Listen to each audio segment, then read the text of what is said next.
Ese quien sabe ligar. Sabe ligar.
Este es sala 8 o sala 10.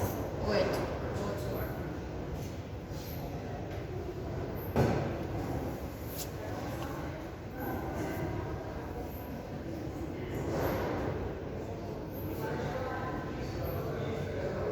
A senhora vai continuar aquele material, né?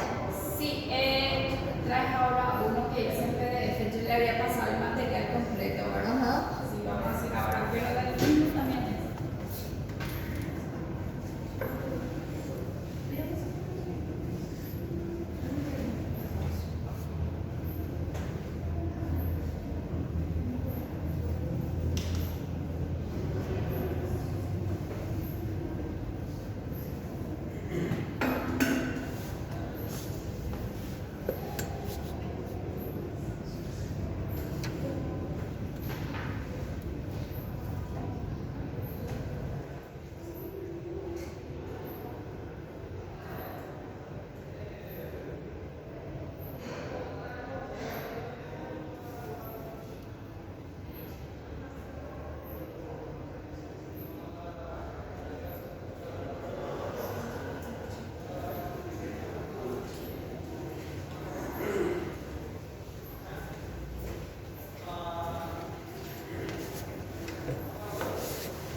Esa puerta va a cerrar.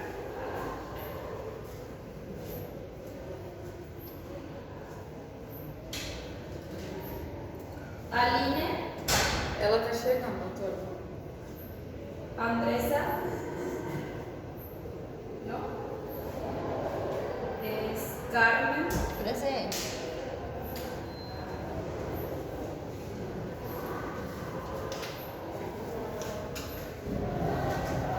César Junior, Essa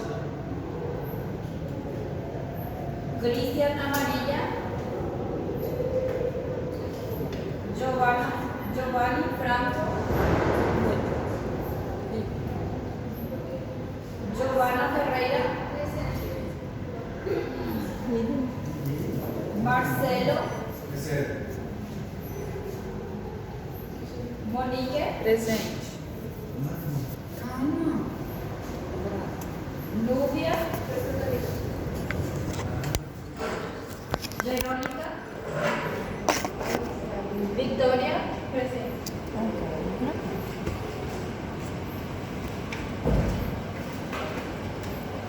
Joyce. Ela deve estar chegando, doutor. Sí, ¿a quién otro no le llamé? No está en la lista. A mim, cheguei. Cheguei Brasil. Aline Gurunga.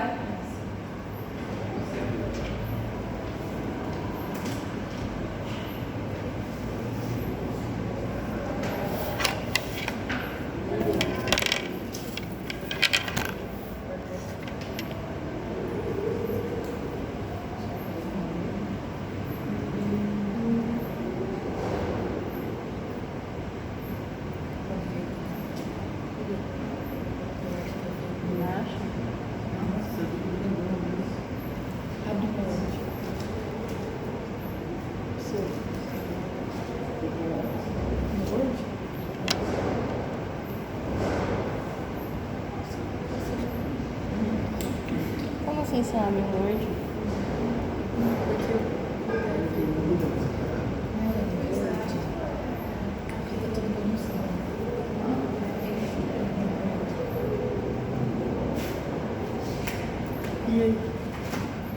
Este es igual que el material, solamente que este es un resumido. Yo le voy a explicar y después le voy a dar el trabajo así como le dije.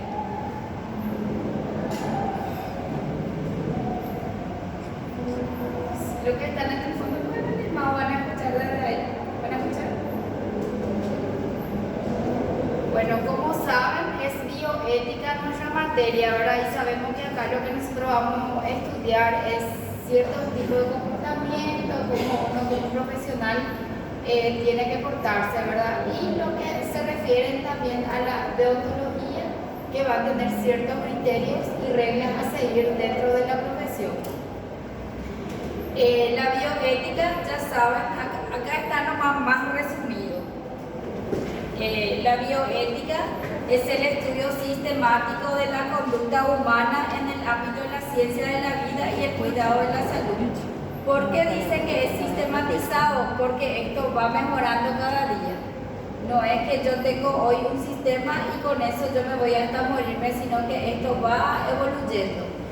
Entonces es el estudio sistemático de la conducta humana en el ámbito de la ciencia de la vida y el cuidado de la salud, examinada a la luz de los valores morales y sus principios.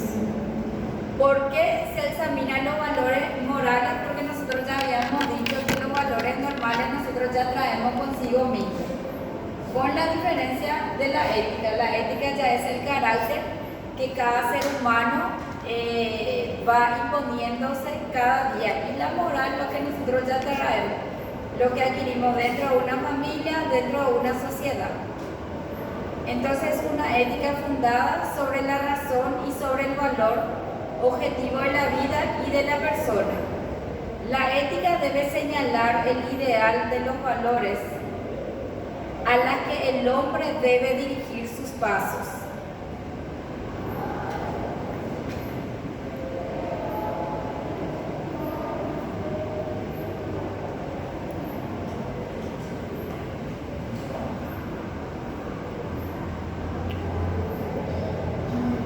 Luego tenemos los principios fundamentales de la bioética, que tenemos como 4 principios. El primer principio que tenemos es el valor fundamental de la vida. Por eso lo que es difícil luego que se apruebe el tema del aborto en la legislación paraguaya. ¿Por qué? Porque en la Constitución ya está establecido, ya que el valor principal y fundamental es la vida de cada ser humano. En ello, por ejemplo, está el respeto fundamental a la vida, así como su defensa, su promoción y y representan el primer imperativo ético del hombre hacia el mismo y los demás. O sea que es lo que primero vemos es el valor fundamental de la vida que cada uno le da a lo suyo. Es universalmente valorizada porque no solamente en Paraguay es valorizada la vida humana, sino que en todo el país, en todo el mundo. La vida es valorizada y tiene un fundamento alto. Entonces nosotros tenemos un artículo, el artículo 3 de la Declaración Universal de los Derechos del Hombre, que dice que cada individuo tiene derecho a la vida, a la libertad, a la seguridad y a su persona. ¿Por qué dice que cada individuo tiene derecho a la vida, a la libertad y a la seguridad? Porque todos nosotros somos libres y tenemos el libre albedrío de hacer lo que queremos, pero siempre que esté dentro del margen, ¿verdad?, del bien común y no afectando a la otra persona. Y la seguridad de la persona también, que es inviolable. El Estado también tiene que darnos esa seguridad y proteger nuestra vida. Tenemos contra este principio, y por eso es lo que le dije, que contra este principio están el aborto, el homicidio, la eutanasia, la guerra, el suicidio y el genocidio. O sea que nosotros tenemos una ley fundamental, entonces por eso nunca luego se va a aprobar el tema del aborto, porque ante todo este principio nosotros tenemos el principio que es fundamental, que es la vida. Luego tenemos en el cuarto, la vida humana tiene valor en sí mismo. ¿Por qué dice que la vida humana tiene un valor en sí mismo? Porque la vida humana adquiere y no pierde el valor ético por situaciones especiales. O sea que no es hoy nomás, ahora nomás yo tengo un valor y después con el tiempo yo voy a perder. Si yo desde el vientre de la madre uno tiene valor y uno tiene ese principio que es la vida, entonces esto no se pierde con el tiempo, esto se lleva hasta la muerte. No es negociable también la vida del otro ser humano. Y en el 2 tenemos el valor de la vida, es el apoyo fundamental de los valores éticos y del derecho sociopolítico de la persona. ¿Por qué habla de los valores éticos? Porque estos valores nosotros vamos adquiriendo con el tiempo. No es como la moral nosotros ya venimos con eso, y lo ético, por ejemplo, ya define ya nuestro carácter como seres humanos. La preocupación por el costo social y la economía para la sociedad de mantener la vida de los seres graves o deficientes es injusta si se considera que la suma dedicada a este respecto es irrelevante en el contexto de los presupuestos globales. Además, es inhumano pretender solucionar los problemas socioeconómicos mediante la eliminación intencionada de los seres humanos. El derecho a la vida pretende al derecho a los medios para la promoción de la salud. O sea que lo que el Estado proporciona a estos seres humanos, a nosotros, es un poco injusto a veces, y nosotros no vamos a solucionar este déficit, esta inseguridad, estas deficiencias con eliminarle a las personas. O sea que el aborto no es la solución para la pobreza tampoco, sino que acá creo que la concienciación de cada persona, de cada familia, más todavía esa familia que son de escasos recursos, si ustedes ponen un parámetro, son los que más tienen hijos. Cuanto más pobre, más hijos tienen. Entonces no es en realidad sería un problema social, pero lastimosamente la sociedad no tiene mucho que hacer acerca de eso, porque nosotros hasta incluso podemos aprobar una ley del aborto, pero igual las personas van a seguir. Porque si es que ponemos en un parámetro, las personas que hacen el aborto son personas que están bien, que tienen recursos económicos.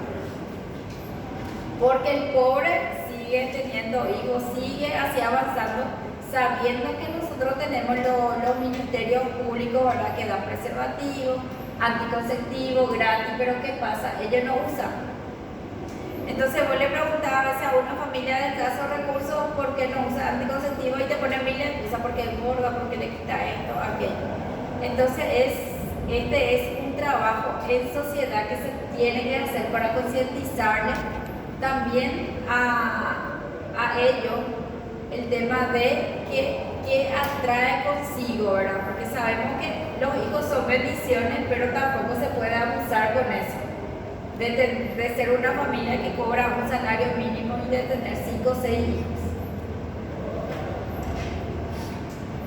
¿Tienen alguna consulta hasta ahí? Y luego tenemos los principios de totalidad o terapéutico. Y acá entraría esto, ¿verdad? Porque ¿qué pasa a veces? Se le habla a la persona y dice, en mi cuerpo yo voy a tener la cantidad de hijos que yo quiero. Pero en realidad eso genera un déficit económico muy grande a la sociedad misma.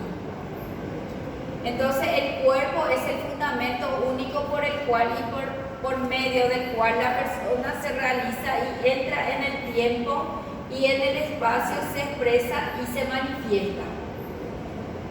Integridad viene del latín integer, que significa totalidad, entereza o unidad intacta, o sea que nuestro cuerpo es único y está integrado esto. Yo no puedo tener aparte mi cabeza, aparte mi brazo, entonces es una totalidad lo que el cuerpo requiere, ¿verdad? La integridad es sinónimo de salud, porque si yo me amo, yo tengo que cuidar lo primero que es mi salud, después para que yo pueda ser un buen médico. La enfermedad es igual a la desintegración. ¿Por qué? Porque cuando uno está enferma no solamente afecta la parte física, sino que afecta también la parte psicológica. El potencial de desintegración crea obligaciones para el médico, que se le puede llamar también como agente sanitario, quien está comprometido por juramento a curar y ayudar. ¿Por qué dice que está desintegrado por el médico? Porque el médico hace un juramento donde no importa quién sea la persona, de qué raza es, el médico tiene esa obligación de curarle a ese paciente y de ayudarle a mejorar y de llevar un nivel de vida saludable, mejor. El potencial, la curación significa la devolución de la integridad, o sea que si algo a mí me pasa, si yo tengo una enfermedad, ahí yo no estoy teniendo la integridad física. Entonces se llega a desintegrar todo eso. El principio de la integridad es el atributo de todos los seres humanos. El pleno uso de sus facultades o no, adultos o niños, conscientes o inconscientes. La corporeidad humana es todo unitario, se interviene sobre la vida física de la persona y sobre su integridad solamente a condiciones de que sea necesario para salvar la vida misma. O sea que siempre y cuando haya riesgo inminente, el doctor está obligado a accionar en forma inmediata.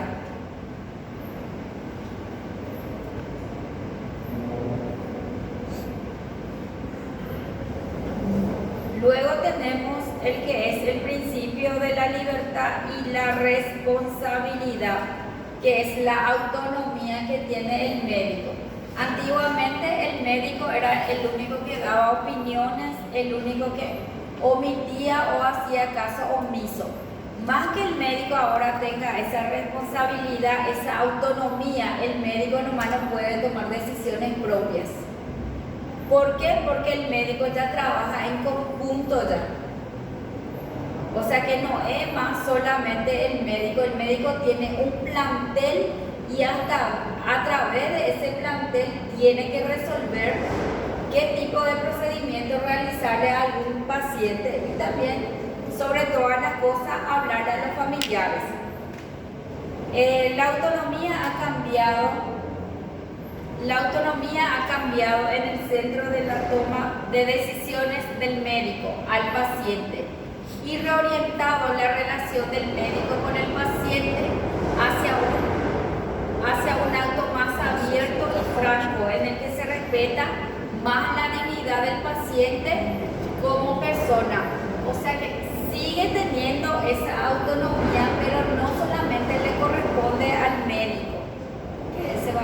vento? Ah, Vento? el viento es. Ah, eu acho que tá solto lá. Desde hace rato a la mañana estaba lo también así, parece que está mudando así ya de lugar, ¿verdad? Uhum. Entonces, al hablar de esta autonomía y de la libertad y de la responsabilidad que tiene el médico, ya no engloba solamente sobre el médico, sino que el conjunto del plantel. Que el médico no puede tomar decisiones propias en hacerle una cirugía al paciente y no consultarle. Doutora, quando a senhora fala assim, que não é só o médico, é o plantel, o que é plantel? Sí, porque el médico trabaja con la enfermera, con el técnico y tiene que siempre dar aviso también a familiares. Que a veces pasa, a veces por ejemplo en varias ocasiones la enfermera ya tiene una antigüedad de 20 años dentro de un hospital y el médico es nuevo. Entonces el médico tiene que también tratar de escuchar la opinión de esa enfermera. Entendi. Trabalhar em conjunto. Trabajar en conjunto, por eso es lo que habla de la autonomía, porque antes por ejemplo el médico decía yo voy a hacer esto y él hacía. Hasta ahora existe esa autonomía, solamente que está también la responsabilidad, entonces en conjunto ya se trabaja. Dios mío, parece que se va a caer. Y luego tenemos, luego es lo que el significado de la autonomía, creo que todos ya saben, ¿verdad? Que es la capacidad de autogobierno, de manejarse por sí misma y tener una opinión clara acerca de lo que quiere, ¿verdad? Es una cualidad inherente a los seres racionales. ¿Por qué somos racionales? Porque raciocinamos ante todas las cosas, no tomamos decisiones al azar. Que le permite elegir y actuar de forma razonada sobre la base de una apreciación personal de las futuras posibilidades evaluadas en función a sus propios sistemas y valores. Es una capacidad de los seres humanos para pensar, sentir, emitir juicio sobre lo que se considera lo bueno y lo malo. Esa es la autonomía. Entonces la autonomía es la capacidad que uno tiene de pensar, sentir y dar, emitir juicios.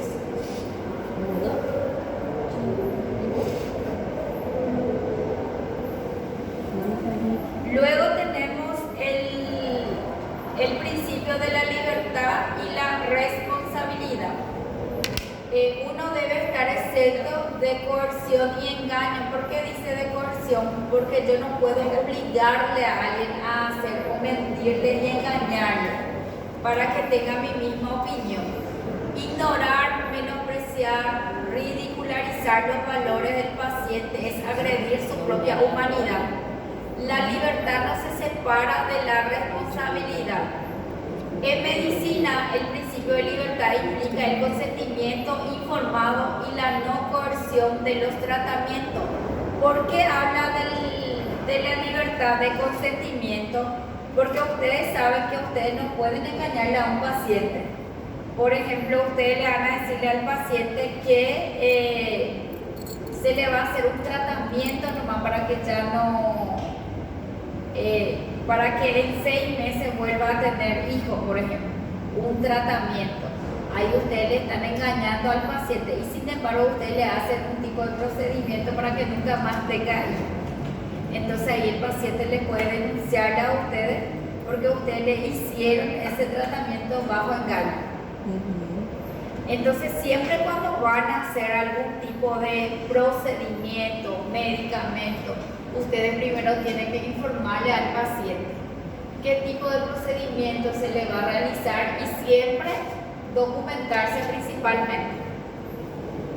Ese es sobre todas las cosas, porque acá lo que más luego vamos a aprender es por qué a veces los médicos son denunciados, por qué son imputados, por qué son investigados.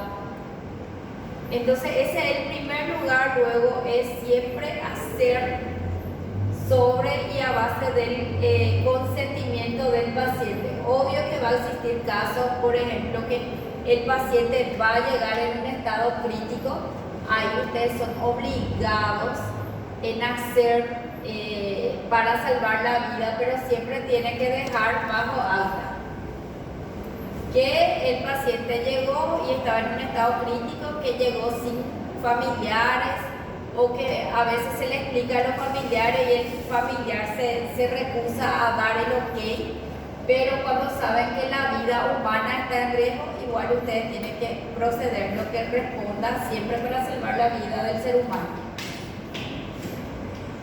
Y la responsabilidad, ¿en qué caso ustedes son responsables? La responsabilidad comporta también que el paciente en sus elecciones debe tener en cuenta el bien, por la cual no puede negarse de defender su propia vida y su propia salud, teniendo la posibilidad y los medios para sostenerla.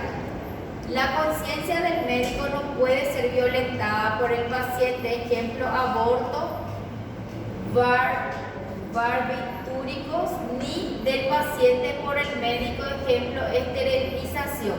Por ejemplo, se va un paciente de 25 años y ya tiene 5 a 6 hijos y le dice, y ustedes saben que está embarazada porque ustedes le están haciendo el prenatal a ese paciente, pero el paciente empieza a llorar al decirle que este va a ser su 7º hijo, si había la posibilidad de realizarle un aborto. Ustedes no pueden dejar que el paciente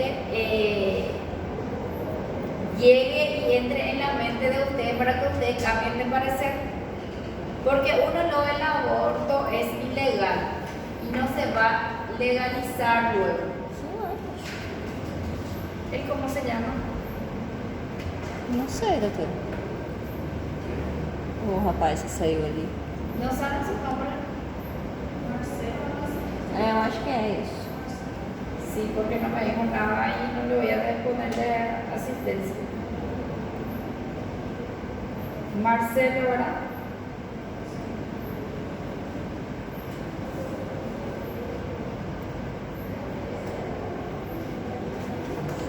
Ô, doutor, o que é barbitúricos? Eu tô pesquisando aqui, mas a internet tá ruim. Y esto creo que es algún tipo de enfermedad. Enfermidade? Vamos a ver un poco. É, minha internet tá ruim aqui, eu tô tentando. Vamos a ver como si es el mío aparece. Mas nem no caso a senhora falou da eutanásia. Mas mesmo se uma pessoa tiver ruim, doutora, você vai deixar ela sofrer? Y no se E se a família concordar? Y hay una ley que sanciona más que los familiares, más que el paciente. Hay una ley que sanciona porque si el médico le realiza, se va a ir preso. Mesmo que a família... Igual con el consentimiento. Igual.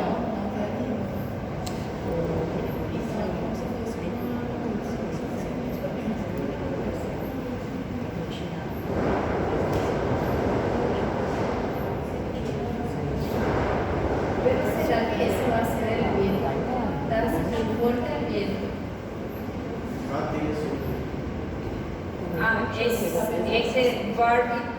Barbitúricos son grupos de medicamentos que actúan como depresores del sistema nervioso central. Obrigada, doutora. É grupos de medicamentos? Sí. Fueron ampliamente utilizados en el pasado como sedante y anticonvulsivo, pero su uso ha disminuido significativamente debido a su potencia de abuso y dependencia. O sea que es un medicamento fuerte, entonces está también prohibido. Obrigada, doutora.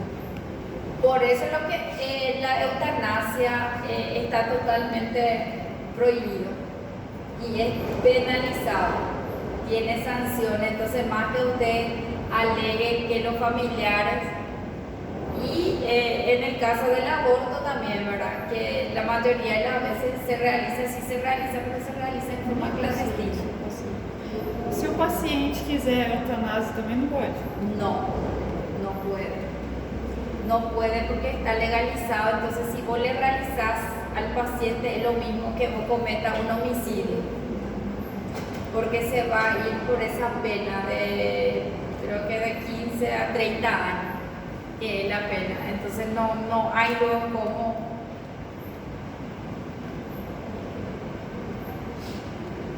Por eso lo que es, nosotros tenemos los principios fundamentales, ¿verdad? Que es la vida humana, entonces salvar y proteger la vida.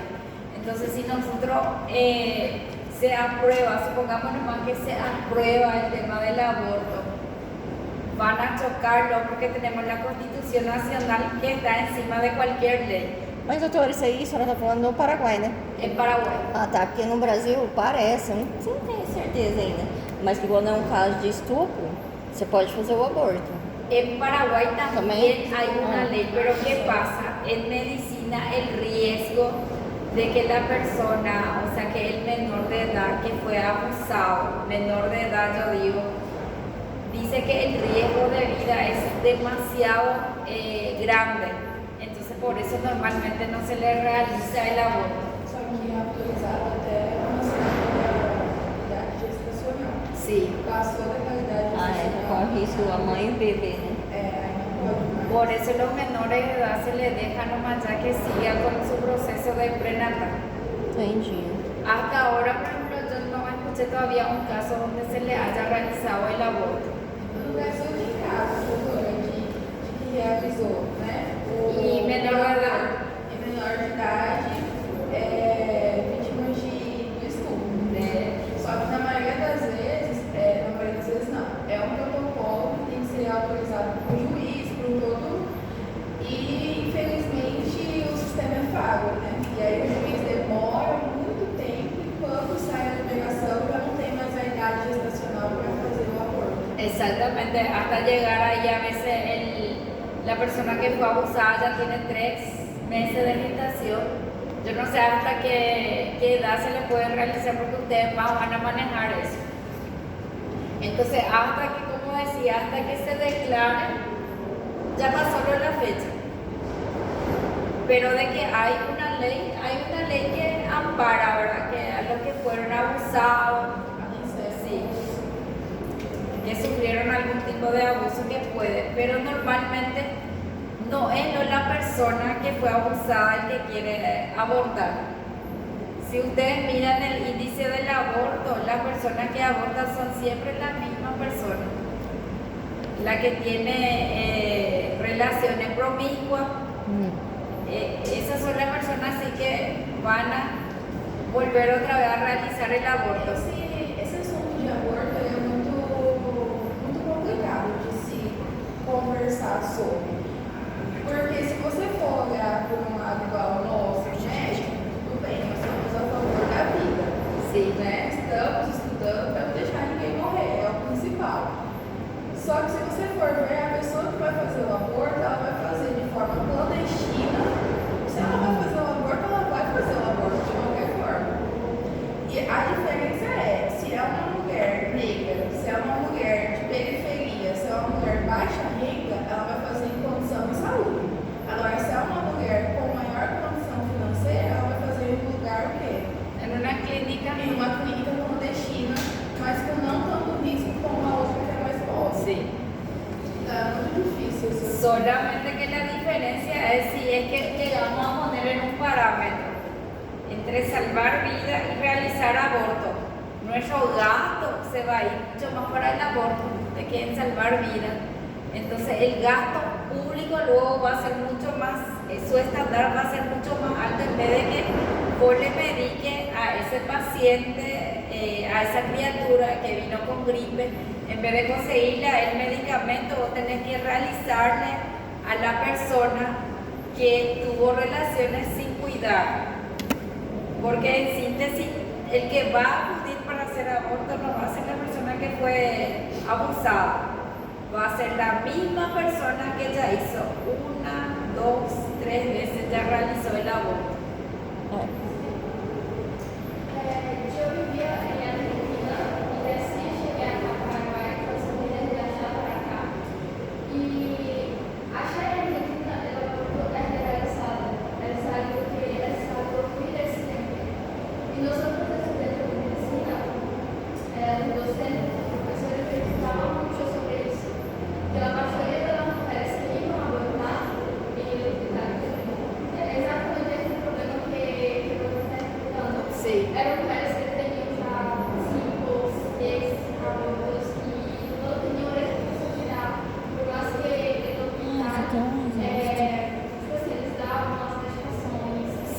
medicamentos. de operacional dele, né? Porque, tipo assim, se igual a parte de novo, não ia ter como realizar um procedimento que o pessoal não respeitava. Aí os professores falavam muito sobre isso, porque estava colapsando o sistema de saúde justamente por essa questão, eles não estavam conseguindo mais ter o controle de quem realmente estava precisando e de quem estava indo por irresponsabilidade. Y lastimosamente eso es porque si nosotros miramos el parámetro de lo que, porque estamos así abarcando lo que es hospitales públicos. En el hospital público acá de Pedro Juan Bolívar, por la pared hay preservativo. Muy rara vez se le va a saberle al paciente, parece que tiene vergüenza de ir a agarrar el preservativo. Parece que todo el mundo le está mirando y vos le ves a ese paciente que tiene una criatura de 1 año y ya está embarazada de otra vez, pero no es capaz de ir a agarrar el preservativo.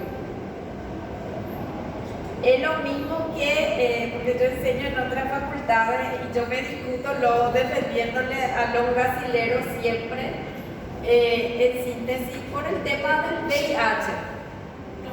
Esa es una cuestión así que, al hablar así, porque yo enseño enfermería también, enseño enfermería y derecho, entonces yo siempre trato también de hablar, porque incluye también en la parte de ley el tema del VIH. Entonces cuando se habla, lo primero que ella te dice, profe, pero los brasileros vienen y traen esa enfermedad. ¿Entienden lo que dicen? Entonces yo lo primero que digo, pero son ustedes los que abren las piernas y no usan el preservativo. No se trata quién trae consigo la enfermedad, sino que se trata hasta qué punto yo cuido mi cuerpo y hasta qué punto yo me cuido. No es que fulano, Pedro Juan en estos momentos está totalmente colapsado con el tema del VIH. Esa es una realidad súper candente. Nosotros el año pasado en una universidad X, porque las donaciones de sangre cuando se hacen no se le hace un examen previo al que va a donar, sino que se hacen las donaciones y después pasa por el proceso de no sé cómo, pero pasa en un proceso para ver si la sangre es buena, si se va a utilizar o no. Y era así una cantidad bien absurda y no podemos decir que eran alumnos porque normalmente donación de sangre vos haces extensivo esa invitación a la sociedad. Y fue así en un momento donde se colapsó y donde de ponerle que de los 150 donaciones de sangre que tuvimos, 18 tenían VIH. O sea que 18 es muchísimo para eso. Y ahí tuvimos que hacer otra extensión donde nosotros los docentes con nuestros alumnos cada 3 meses nos hacemos todo el test rápido. Yo las veces que hago extensiones con mis alumnos normalmente solemos hacer sobre VIH cuando es de enfermería, pero le digo nomás el cuestionamiento y lo primero que la gente dice no. Pero en Pedro Juan vienen muchos brasileros y yo siempre hago esa comparación en mi clase, a veces digo así, a ver quiénes tienen preservativo en sus bolsillos y nadie tiene, mujeres ni hombres. O sea que eso significa que estamos digo ahora, teniendo relaciones sin cuidarnos. Y no se trata, y acá prácticamente no se trata luego ni siquiera del embarazo o del aborto, sino que se trata de que esa enfermedad no tiene cura. Con el embarazo por lo menos nace 9 meses, yo no le quiero a mi criatura, puedo dar en adopción. Pero con las enfermedades no, y la gente no se cuida. Entonces y por eso digo así que yo siempre le defiendo, porque lo primero que te dicen, no, pero los brasileros vienen. Pero ¿quién es el paraguayito que tiene preservativo en su bolsillo? Nadie. O sea que esa es una realidad candente que nosotros tenemos. Y después hablamos del secreto profesional, de las divulgaciones, porque son enfermedades que no se pueden divulgar, lastimosamente. Entonces, ¿qué pasa? Existen casos que nosotros vamos a dar acá también del secreto profesional, en qué caso se puede divulgar, pero normalmente pasa, la persona, Ana, ejemplo, Ana se va a hacer test, le salió positivo. Le atendió Luis, que es el médico tratante. Luis le comenta a la enfermera le comenta a otra persona. Y le aseguro que Ana le va a denunciarle después al médico. Porque ahora es todo denuncia, tanto en el Brasil y tanto por Paraguay. Por eso lo que esta materia es demasiado importante, porque en esta materia nosotros no vamos a aprender cómo hacer cirugía, ni cómo hacer, pero sí ustedes van a aprender qué yo puedo, yo como profesional, ustedes como médicos, qué ustedes pueden hacer para que siempre estén limpios. Para que cuando ocurra esta denuncia, porque ahora es uno de los terceros órganos más grandes de la prensa, entonces cuando ocurra algún problema, ¿cuáles son los documentos del cual yo me voy a defender? ¿Cómo yo voy a seguir mi carrera sin que se me case mi matrícula? Porque eso es lo que más hay ahora. Y me van a decir, no, profe, pero yo voy a trabajar en un hospital público. El pobre ya es consciente que puede hacer la denuncia. El pobre le lleva a su hijo que hace 6 días está con fiebre y se va y dice que su hijo entra con fiebre y fallece. ¿Y a quién le culpa? Al médico. Así de fácil es. Y a veces vos le preguntas y no te dice no la verdad, pero justamente si la criatura se quedaba 1 o 2 horas más en su casa, iba a fallecer en su casa. Pero a los 45 el último estado le trae al hospital, y sobre quién se cae la responsabilidad, sobre el médico. Y realmente son ocasiones que pasan así, que la criatura está con fiebre, pero a veces la fiebre o el gripe ya es de días ya. Y lastimosamente la que lleva la peor parte es el médico tratante, porque fallece la criatura. Y había sido la criatura, no era gripe lo que tenía una neumonía. Entonces son así situaciones donde yo como médico yo tengo que saber qué hacer en ese momento. Es lo mismo a veces que pasa, le llevan a un hospital público y está mal la criatura, pero de repente la mamá consiguió más recursos y le quiere llevar en el privado. Y agarra al doctor, ¿qué hace? Le da de alta al niño y de ida fallece. Yo le aseguro a usted que el 90% esa mamá le va a venir, le va a denunciar al médico. Y el médico, ¿dónde fue su problema? Que no fue capaz de elaborar un documento donde la mamá le retira a ese niño bajo su responsabilidad. Y el médico va a decir después, no, pero la mamá quiso llevar. Está bien, quiso llevar. Pero ¿dónde está mi documento que a mí como médico me ampara? No tengo. Mas esse médico foi bem imaturo, porque tem um documento que é de alta medida. E quando Sí, é pero alta no medida hace. e menor de idade, tem que acionar o conselho tutelar. Pero no hace. Acá hay miles de casos, casi de los 100 doctores que hay, son 50-60% de los doctores son denunciados. No hacen. Hacen caso omiso.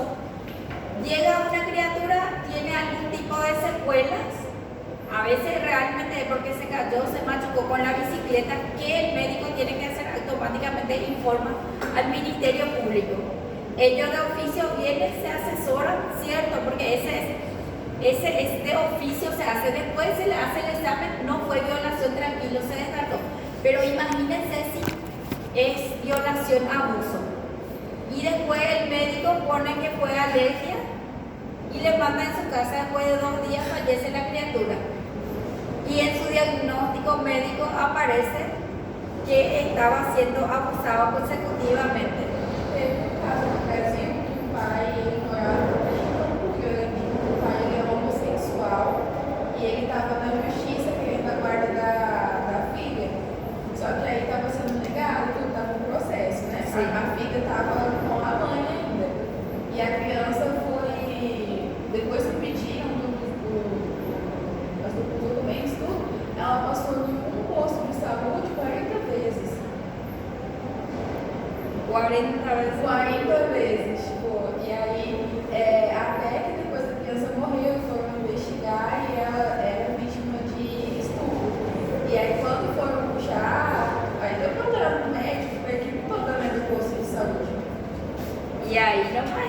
qué? Porque no hizo la denuncia.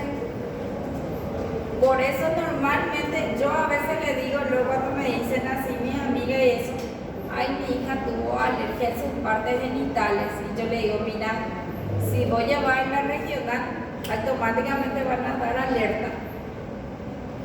Porque es obligado. Normalmente en las clínicas privadas no dan, porque las clínicas privadas siempre intentan no desvelar ciertas cosas, pero tampoco, ahí no se cae encima pero sí del médico tratante. Entonces a veces son cuestiones que ustedes me van a decir, profe, pero demasiado fáciles, pero no hacen, los médicos no hacen. Traslados no son capaces de firmar. Cuando se le va a hacer algún tipo de procedimiento al paciente, no son capaces de ir a explicarle al paciente y hacerle firmar. Los únicos médicos que hacen realmente valer, esos son los cirujanos plásticos. Los cirujanos plásticos te hacen firmar un libro. Entonces por eso yo siempre digo, hay cirujanos plásticos que 100 personas ya fallecieron ya en su poder. No se van a ir nunca por eso, ¿por qué? Porque tiene un documento que le ampara. Porque en su documento dice que se realizó todos los exámenes, que todos los exámenes salió bien y que la persona se está sometiendo a esa cirugía bajo voluntad propia y que puede llegar a fallecer dentro de esa cirugía. Entonces no hay cómo. Vas a hacer la denuncia, pero no va a correr.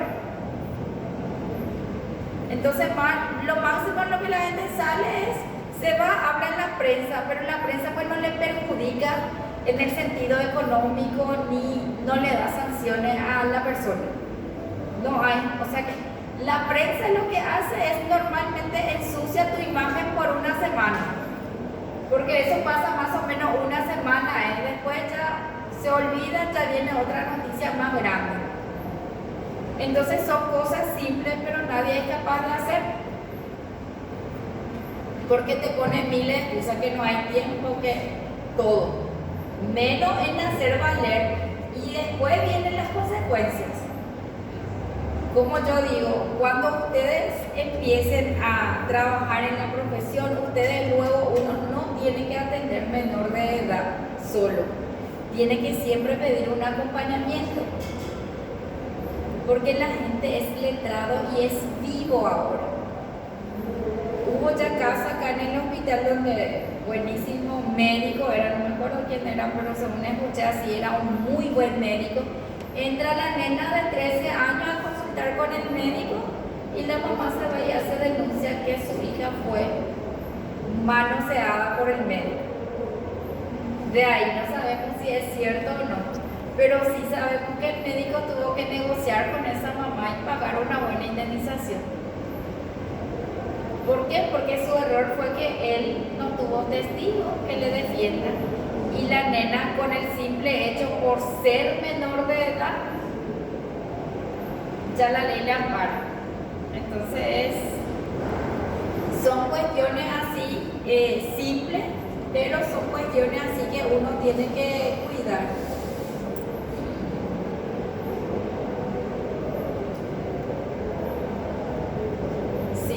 Luego tenemos acá el consentimiento.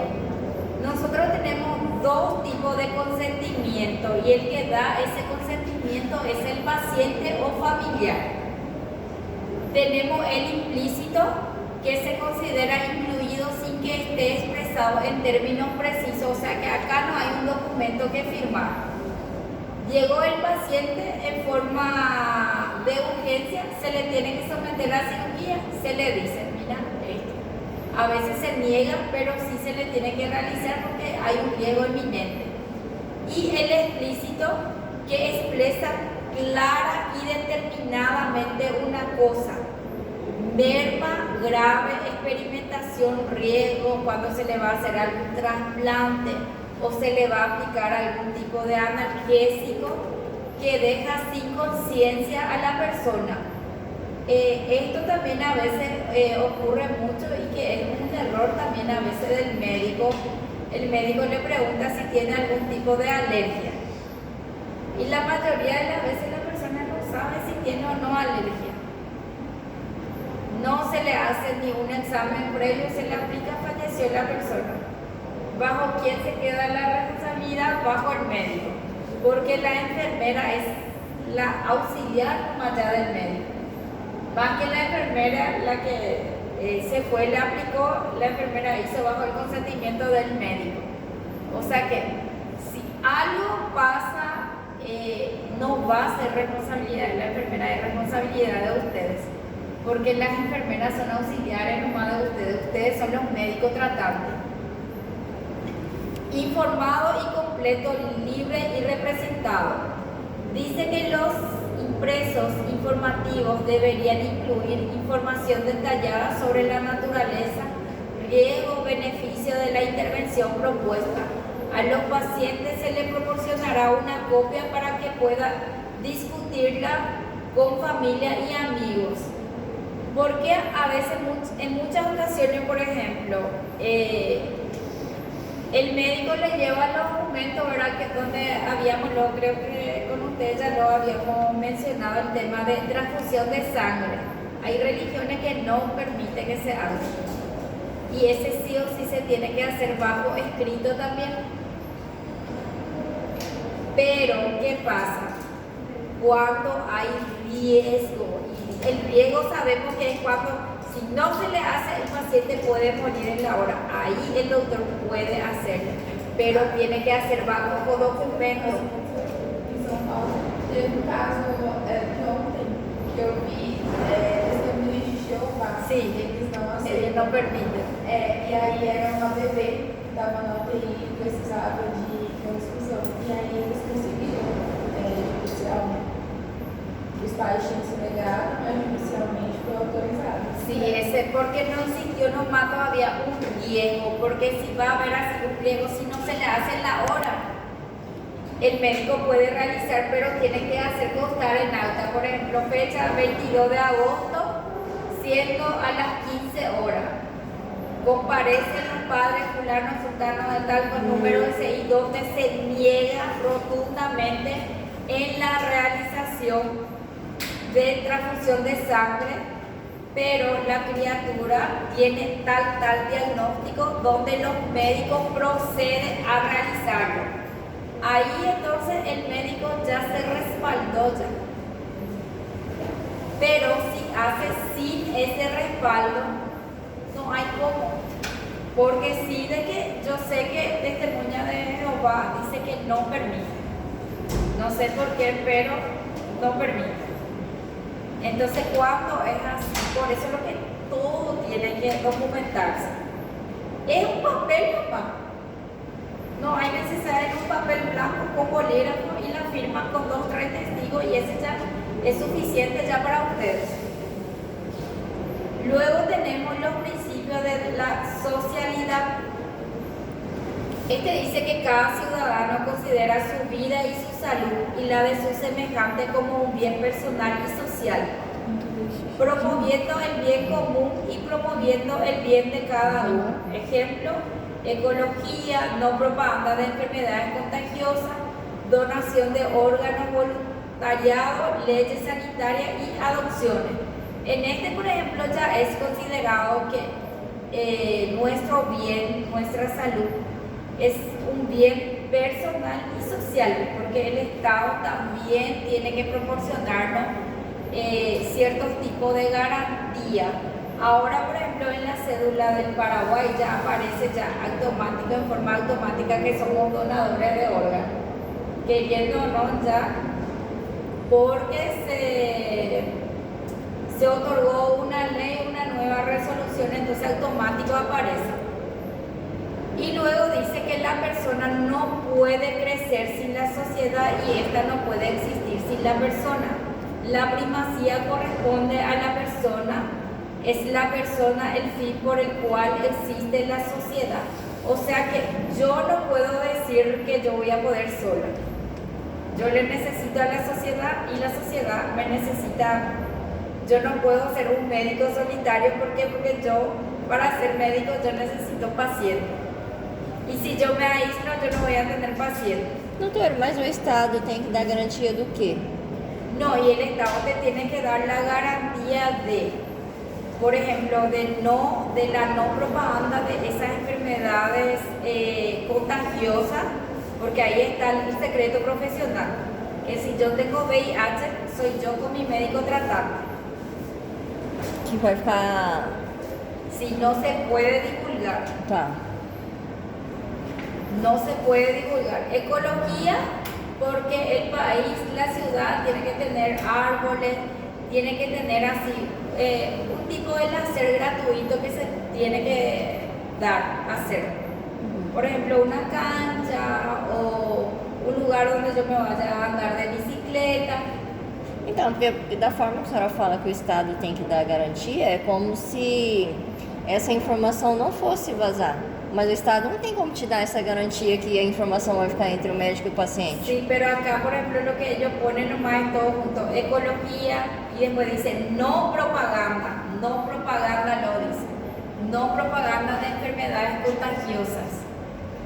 En donación de órganos, voluntariado también. Por ejemplo, yo me voy y quito mi cédula y en mi cédula ya aparece que yo soy donadora de órganos y el Estado no puede hacer propaganda de eso. Ah, divulgar. sim, entendi. Por eso es lo que dice no otra vez, ¿entendés? No propaganda. Agora eu entendi. Y la donación de órganos sería una mutilación, pero no quería disminuirlo como persona, entonces por eso no se puede divulgar eso. Aparece en el documento, pero no puede decir fulana y tal quitó su cédula de identidad y es donadora, no.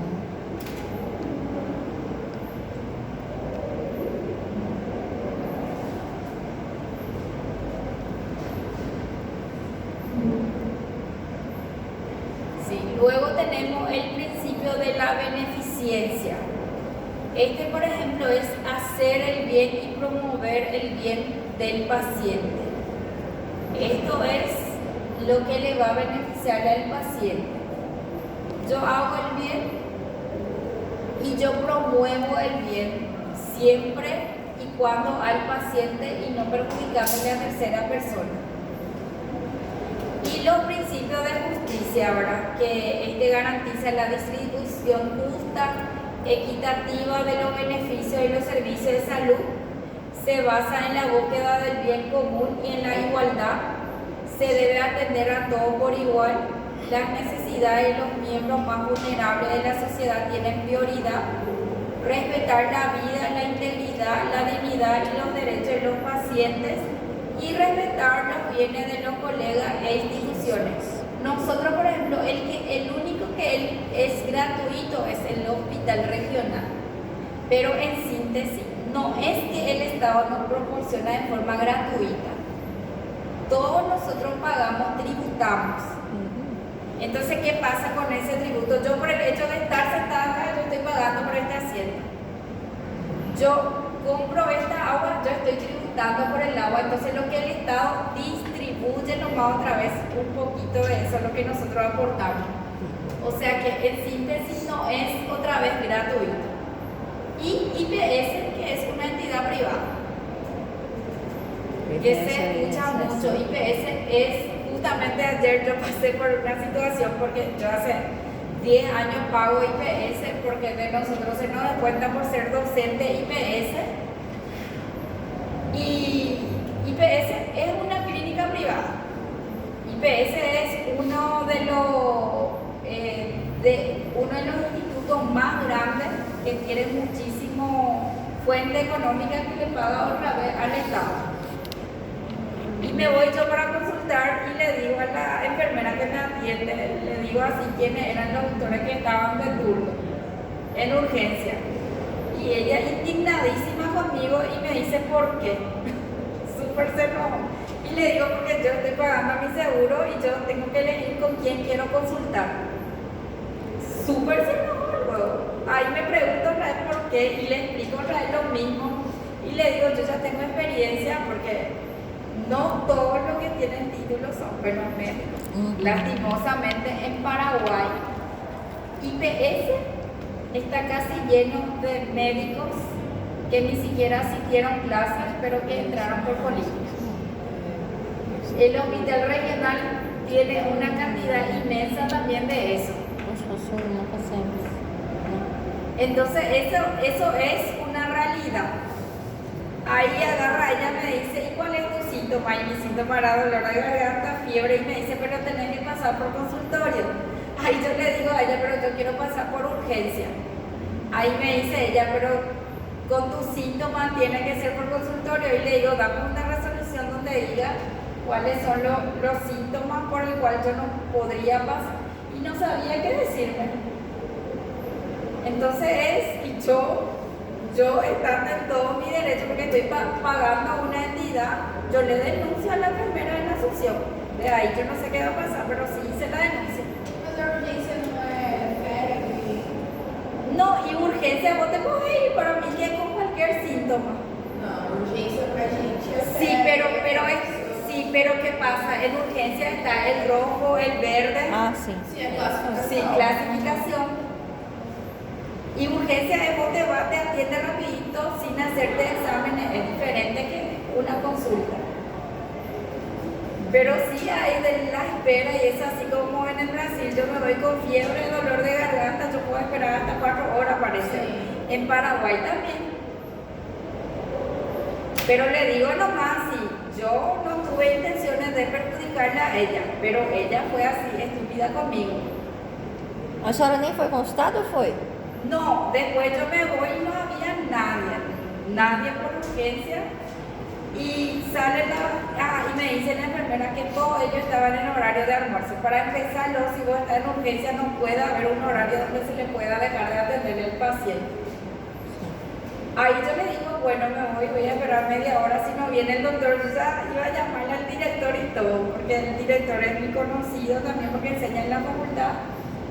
Y se va la médica, súper amable, la doctora era amable, la doctora que era doctora, y me dice así, vení para consultar, sí. ¿Y tu ficha? Jamás la enfermera le pasa mi ficha a ella. Y para que ustedes vean más cómo es, y yo por ejemplo, uno no soy abogada y conozco demasiado bien mi derecho. Y yo le denuncié a ella no acá, sino que en Asunción. Doutora, mas desculpa, mas na maioria dos casos, pelo menos quando a gente trabalha e acontece isso, a regra já vem lá do médico. Então, normalmente o médico avisa a enfermagem que vai almoçar e o médico vai almoçar e quem fica lá de cara com o paciente tem que dar a falar para ele que o médico está almoçando e levando o processo e aceita a enfermagem. Às vezes a médica chegou para a senhora e falou assim, acabou de chegar a sua ficha, mas às vezes ela já estava sabendo há muito tempo que a ficha da senhora estava lá. No, pero ahí, yo te digo, pero ahí, ¿qué pasa? Yo, por ejemplo, imagínate si yo le denunciaba a la doctora que a mí re bien me atendió. A mí la doctora, la médica tratante me atendió bien, en la hora me atendió. Só atendeu na hora. Sí, la que hizo mal su trabajo fue la enfermera. Entonces yo no puedo agarrar y denunciarle a la doctora, pero sí a la enfermera. Porque ella agarra y se toma atribuciones que no es luego de ella, para empezar. Entonces a veces son simples cosas y yo le digo a la doctora, a mí, tu enfermera me dijo así que ustedes estaban en un horario de almuerzo.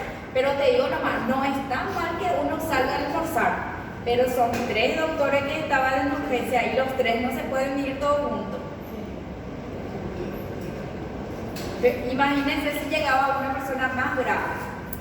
Entonces yo, por ejemplo, en ese sentido, digo, si yo no mejoro, esa ya es mi responsabilidad porque yo pasé por urgencia.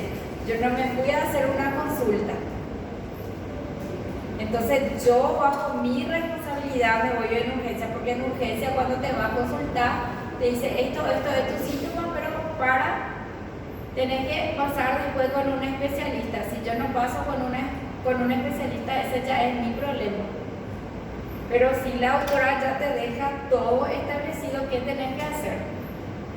Son a veces cuestiones simples, pero son cuestiones a veces que salen de la mano de uno. Y como yo digo, tipo, yo no era, te digo así en el sentido, no era una persona común, pero le dije a la chica, si a vos no te atiende, tenés que hacer esto.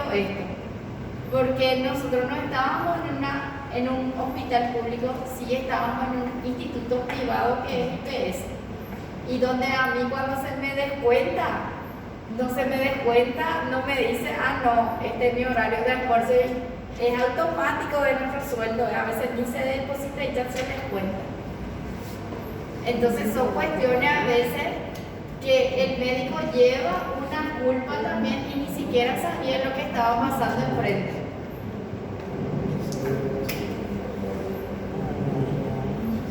Bueno, en este entonces ya sabemos que sí, acá luego tenemos lo que es la ética médica, que de la ética ya sabemos que es un carácter donde cada individuo contrae para sí mismo y eso es lo que lleva después su vida profesional. La palabra ética proviene del griego éticos, que significa carácter. Se trata del estudio de la moral y del accionar humano para promover los comportamientos desleales. Como yo le dije a ustedes desde un principio, ustedes vienen con una moral. ¿Por qué? Porque ustedes vienen de distintas familias, de distintos ambientes sociales. Entonces ustedes vienen con eso en el Paraguay a estudiar, pero ¿qué pasa? Ustedes van adquiriendo después un tipo de carácter que es algo personalísimo ya de ustedes, lo que le va a definir como persona y como médico. Una sentencia ética supone la elaboración de un juicio moral y una norma que señala cómo debería actuar los integrantes de una sociedad. Por profesión se entiende una ocupación que se desarrolla con el fin de colaborar con el bienestar de una sociedad. Para realizar dicha labor es necesario que el profesional actúe con responsabilidad siguiendo los requisitos que la ley vigente plantea para el desarrollo de esta actividad. Para esto, por ejemplo, ustedes van a tener acá vamos a hablar de lo que es la deontología y, por ejemplo, hay ciertos requisitos donde a ustedes se le da tipo como un parámetro, como un marco de las actividades que pueden realizar, pero él no es coercitivo y no existen sanciones para eso, pero sí va a tocar mi carácter como profesional. La ética profesional pretende regular las actividades que se realizan en el marco de una profesión.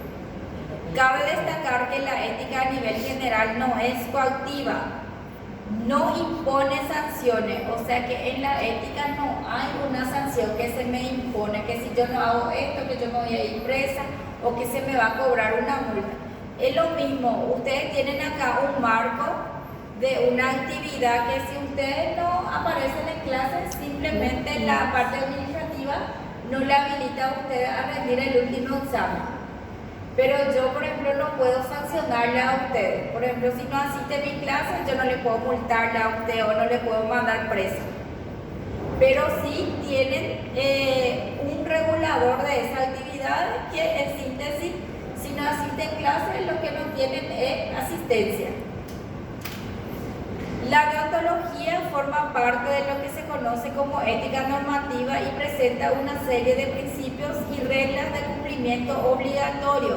En la deontología va a aparecer así, ciertos tipos de comportamiento que ustedes tienen que tener, pero es para regular nomás las actividades y el comportamiento de ustedes. Como digo, no es sancionable. Podría decirse, por lo tanto, que la ética profesional estudia las normas vinculantes recogidas por la deontología profesional. La ética sugiere aquello que es deseable y condena lo que no debe hacerse, mientras que la deontología cuenta con las herramientas administrativas para garantizar que la profesión se ejerza de manera ética. Y para los profesionales de la salud, simplemente tener un marco de moral personal no es suficiente. Un marco moral los ayudará a responder preguntas difíciles para ellos mismos, pero un profesional médico también debe considerar los valores y solicitudes del paciente, las restricciones legales y las políticas de su organización. Cualquiera de estos aspectos pueden estar en conflicto con las creencias personales del individuo, particularmente cuando se entra en temas médicos controversia como el aborto, que ya sabemos que ese es algo que siempre estamos en conflicto. Y con después las otras unidades, por ejemplo, va a venir así. Vamos a hablar muchísimo, vamos a tratar de historia, porque ahí nosotros tenemos que saber de dónde viene este código deontológico y por qué se hizo este código deontológico, cómo eran antes los médicos, y para eso nosotros vamos a volver allá en el pasado, antes de Cristo. Y me van a decir, pero esto no va a salir en el examen. Y sí va a salir en el examen porque son así, vamos a hablar de ojo por ojo, de la ley de talión y por qué eso se modificó y en qué afecta en la deontología. Y acá el último, que el código deontológico, que es el código deontológico, que nosotros vamos a hablar también de este. Que el código deontológico es un documento que recoge un conjunto de normas más o menos amplios de criterios apoyados en la deontología, con normas y valores que forman y asumen quienes llevan a cabo correctamente una actividad profesional. O sea que este código existe justamente para que pueda ver y le pueda coordinarle a ustedes a tener y a llevar una actividad profesional regular. Porque imagínense que habiendo leyes ya luego que sanciona, igual la gente comete otra vez. Por ejemplo, el robo, igual la gente roba. Abigeato, que es comer animales ajenos, igual hace. Entonces, en el código deontológico sí que solamente lo que regula ahí las actividades de cómo se tiene que portar, que no es sancionable. Una de las diferencias cuando hablamos de ética, que ética ya sabemos que es carácter, ¿verdad? Y de la deontología es que la primera hace directamente referencia a la conciencia personal, porque ese es mi carácter, entonces yo soy consciente ya de cómo actúo. Mientras que la segunda adopta una función de modelo de actuación profesional, o sea que en la deontología nosotros tenemos un modelo a seguir. Y con este culminamos. Lo que yo le voy a pedirle a ustedes es que me pasen ya una lista. Voy a ver un poco, a ver con cuántos grupos, porque desde la otra semana vamos a empezar ya a trabajar, pero vamos a trabajar en clase. Como yo le dije a ustedes, va a ser un punto de cada. Entonces, hasta llegar a finalizar, ustedes ya van a acumular varios puntos. Entonces, como le dije, vamos a hacer un trabajo que se va a tener un punto de 10 o 15. Si no me olvido, y sí que cada clase va a ser un punto donde yo le voy a pasarle los puntos básicos y vamos a debatir en clase con cada grupo. Ahora voy a ver cuántos grupos, y ahí entonces ya hacen y ya me pasan.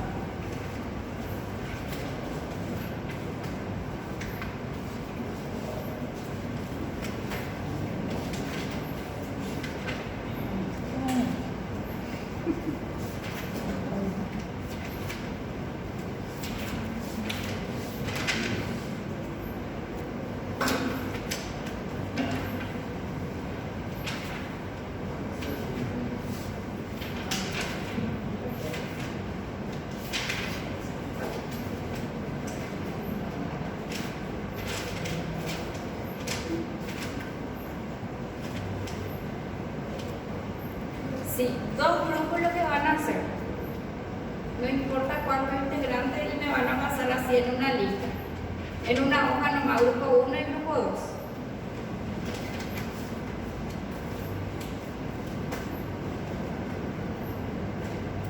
Ahí entonces el próximo viernes van a trabajar ya en los grupos. Quem que foi? Você.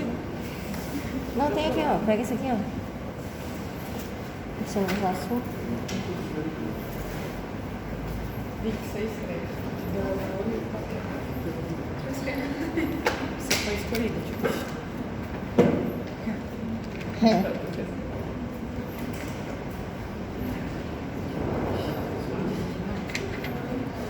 A linha tem que ter Dois grupos só. Dois grupos só. Ele tá suando hoje.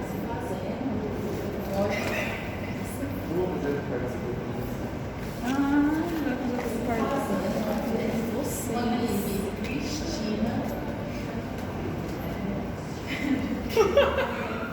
Ela ainda escreve, ela.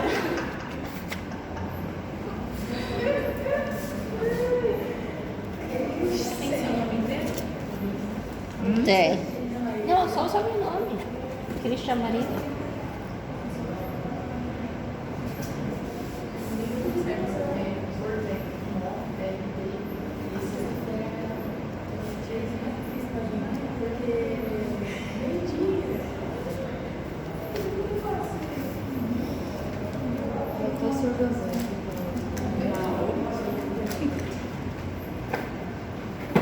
Agora Elizabeth Crente.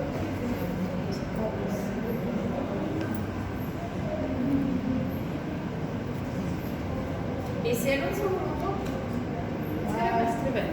Sí, ahí me pasan y pueden, hasta las 14:40 tenemos, ¿verdad? Ahí ese 10 minutitos pueden salir para tomar agua, para...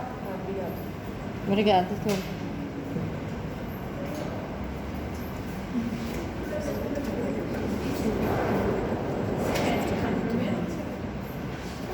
Não sei.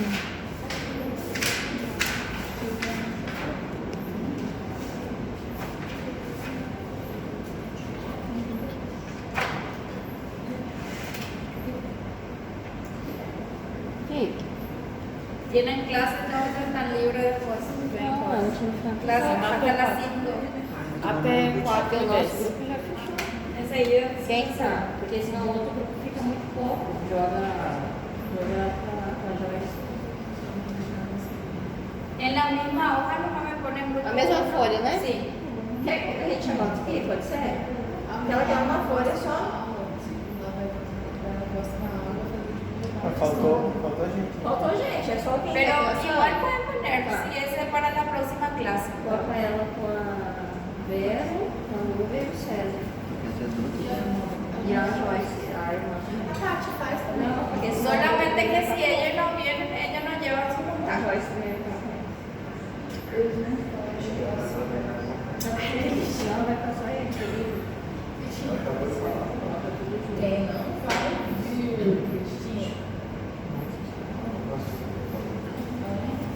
Quem? Ali já faz parte. A inscrição vai ser mais importante. Mas vamos? E Aline, você tá feiotinha, filho.